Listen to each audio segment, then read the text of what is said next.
But one final Rosicrucian emblem in the Library of Congress is worth noting. High up in the ceiling, in between two faunish-looking figures with serpents for legs, is what appears to be a traditional crucifixion. But behind the Christ-like figure on the cross is a black, double-headed phoenix. The words in Latin that encircle the image come from Psalm 17:8, a psalm that is often employed in Rosicrucian writings. It reads, "Under the shadow of thy wings, protect us." The question is, whose wings are providing the protection?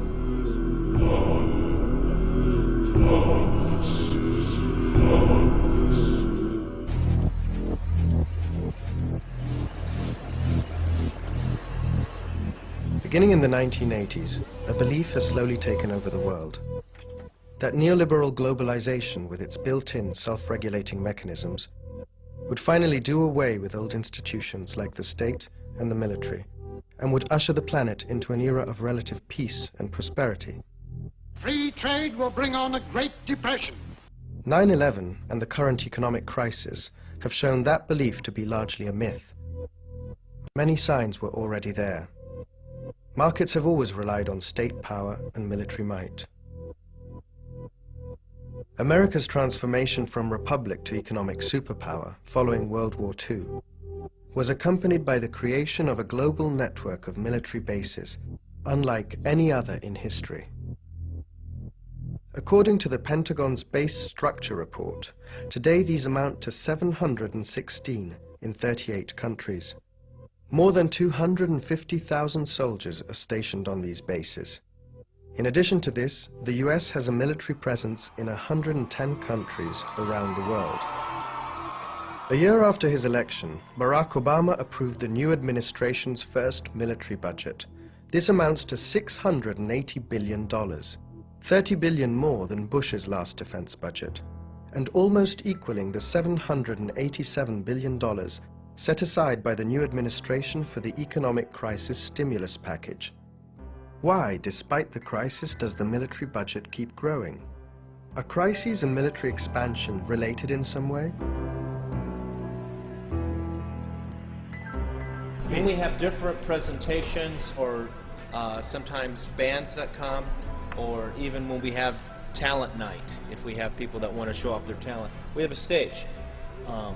We've done all sorts of things here, from a Halloween party, there's Christmas parties, there's other events that happen here at this center as well. Yeah, they have salsa classes, so I've never taken a salsa class. In the early 21st century, military bases, the network of military bases all around the world, forms the new empire that the United States is trying to build. When you look at the Pentagon's website and their public information, they acknowledge having somewhere over 700 military bases scattered among about 130 countries. That's astonishing. That's astonishing. Most Americans have no idea. There are more than 250,000, more than 250,000 U.S. troops stationed on these bases all around the world. It's not illegal to tape, but I got to respect the manager's point of view. Those are the movies that we have, and the movies are free.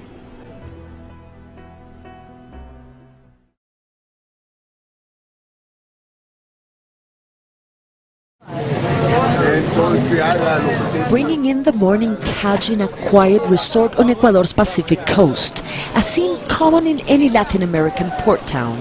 But above the fishermen's heads, look closer. A U.S. military spy plane is on a mission to catch cocaine-loaded speedboats on this drug trade route. Launched from Manta, the only U.S. military base in South America, U.S. Commander Robert Leonard says counter-narcotics is the only mission for the aircraft. Potentially fishing boats that are moving illicit cargo, or the new threat, which is the semi-submersible. And they are assets that are on the surface of the ocean. That radar is looking on the surface of the ocean. It can't penetrate the jungle. But these operations are now shrouded in controversy. The attack by Colombian forces on a rebel camp in Ecuador has raised questions of whether these spy planes provided information for the attack, something the U.S. commander here denies. Here at Full Monte, that has nothing to do with our mission, and we had nothing to do with what happened then. In fact, during that particular date, the AWACS, which you see here behind us, were actually sitting here on the ramp. They weren't even flying on those days. The attack on the Colombian guerrilla camp provoked a regional crisis. Ecuador and Colombia broke diplomatic relations. Senior Ecuadorian officials resigned from their posts, and the American military operations are now in question. The surveillance these planes do are now a subject of investigation at the heart of the National Assembly in Ecuador. In addition to the investigation, Ecuador's lawmakers are proposing to ban all foreign military presence in the country. It's a direct swipe against the U.S. from a socialist government determined that the U.S. base should not be allowed to stay. I think it affects our national sovereignty. It's evident that the conduction of the operations are totally in the hands of the Americans. I would doubt that the United States would accept a Mexican or Canadian base in its territory.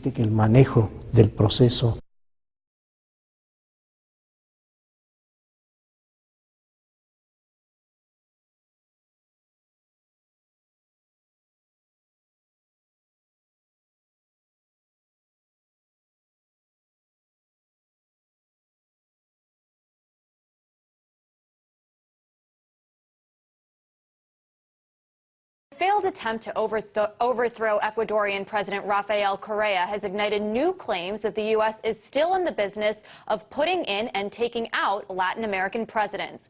From Venezuela to Haiti to Honduras, coups involving the United States might not seem like anything new to some people, but could the emergence of leftist governments actually challenge the dominance the U.S. has enjoyed in Latin America? Ecuadorian President Rafael Correa has returned home after that failed coup. Thousands of police took to the streets of Quito yesterday, fired up about a new law that they believed would jeopardize their benefits. Hundreds of military troops came to the rescue of President Correa in a standoff with police that lasted an hour. Several were injured and 2 died, but as the chaos and turmoil unfolded, the mainstream media barely touched the story.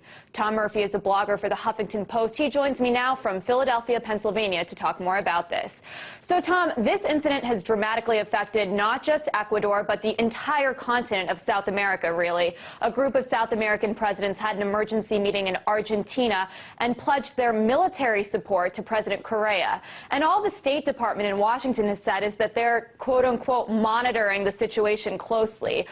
What's your take? Why is the media and the United States at least outwardly ignoring this? For the past 50 years, Japan has relied on the U.S. military to maintain regional security.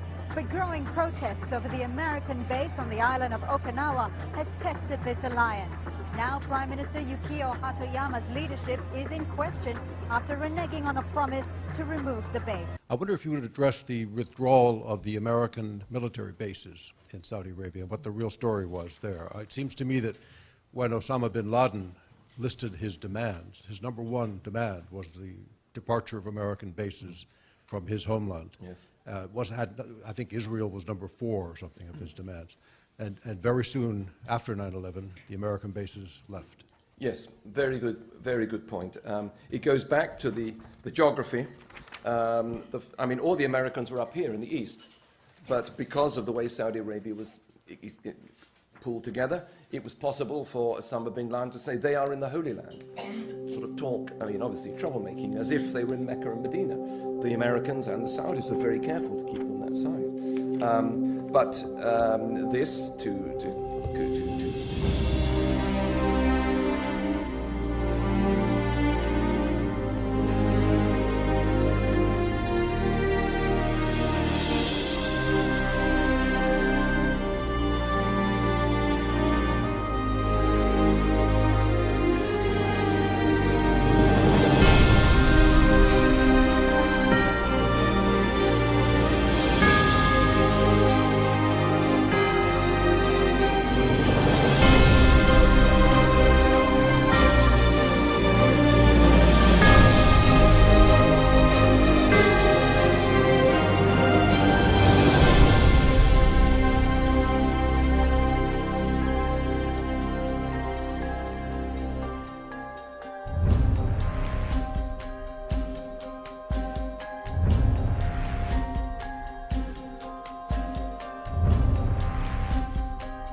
Secretary of Defense Robert Gates from the United States is visiting Latin America this week and actually sealed a deal on Monday with Brazil to extend further and I guess you could say to consolidate the military cooperation between both Brazil and the United States.